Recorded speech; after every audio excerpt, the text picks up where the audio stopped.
Just a little piece of advice, inshaAllah, which will make you, inshaAllah, better and make you happier.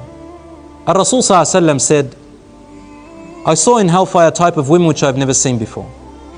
Women who were dressed up but not dressed up at the same time, and so on and so forth. So the companions, the women stood up and they said, Ya Rasulullah, why us? Why? And he said, look, there is a habit in women that is a trend these days. They curse a lot, not necessarily here inshaAllah, but among some women.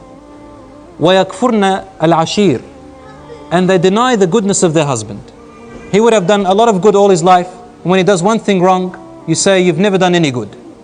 I say to my dear sister in Islam, as much as I love you to keep your preciousness and your value, avoid two things in a marriage. Never say never. And I didn't get that line from Justin Bieber. I used that last time. So if you've heard this joke before, don't think I just keep repeating my jokes. Never say never. I mean, you never do this. You never, and don't say always. You always do that. How did you marry him then? Come on, he's got some good in him, surely. So my sister in Islam, tell him that he's good, but he has some faults. That's good, inshaAllah. And my dear brother in Islam, this wife that Allah subhanahu wa ta'ala has given you, the world wants to break her. The world wants to turn her away from who she is as a female. They want to put her on billboards. They want to put her on advertisement to advertise products. They want to use her in the business world for their own benefit. They want her to think that she has to provide the family with finances. She's just as equal as the man in providing. In Islam, the man provides. The woman is the support.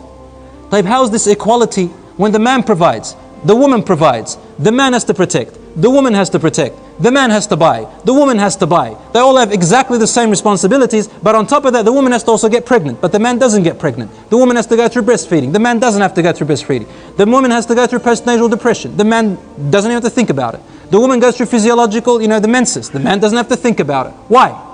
Where is the equality in that?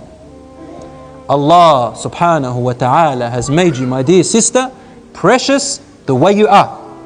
A mother, a wife, a daughter, a sister.